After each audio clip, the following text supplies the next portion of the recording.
What we do is we actually take them out, we outfit them with realistic police uniforms and duty gear. We simulate calls for service, also traffic stops, and a number of other functions that patrol officers are expected to perform.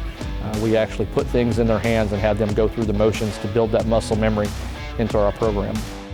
And all of that is led over a period of time to us really having a fully immersive law enforcement training program here at Tri-County. And that's why I'm happy to say that we led the statewide initiative in the development of the Police Pre-Academy Training Certificate that will be starting in the fall.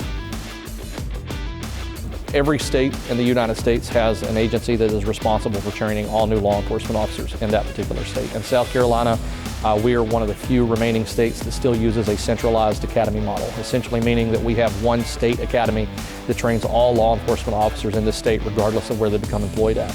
In most states, what you will find is that it's a decentralized model, and oftentimes the use of the technical or community college system in that state is what is used to facilitate law enforcement training, whereby you as an individual who wants to get into law enforcement can go to the academy yourself at your local technical or community college in its entirety, and upon earning that credential, then you go out and you become employed with an agency.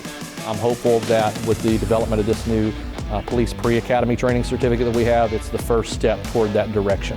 What will happen now with the development of our new certificate is that they will come to us here at Tri-County, and we will have them for one semester or 14 weeks.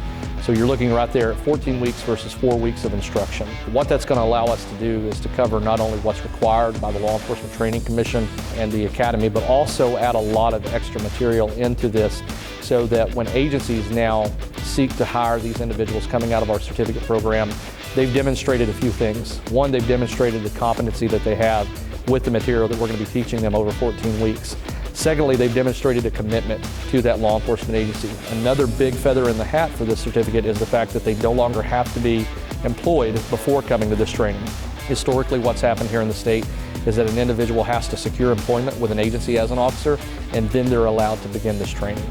But we're hopeful with this that it bridges that gap and it increases the pipeline of good quality candidates that are out there and available for agencies. There are some requirements to get into the program. You will have to pass a background and a drug analysis, and you also have to make sure you're 20. And once we've cleared those hurdles, as well as a few on the academic side, then you're into the program. You get that for one semester, and then what that allows that individual to do is go to an agency and say, you know, I would like to become employed here. I've demonstrated my commitment, I've demonstrated my competency in this type of work. And in speaking to some of our chiefs and sheriffs here in the upstate, they've already expressed an interest in changing their pay scale, whereby individuals who come to us or any technical college and earn this credential, upon becoming employed with that agency, that they will actually start out making more than what you would otherwise coming to them not having this credential beforehand.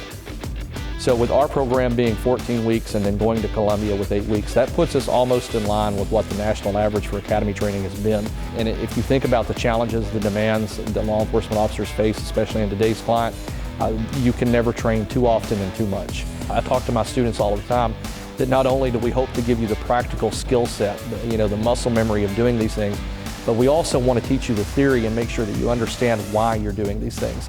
Because that's just as critical to understand why you're doing something before you go out and learn how you actually have to do that.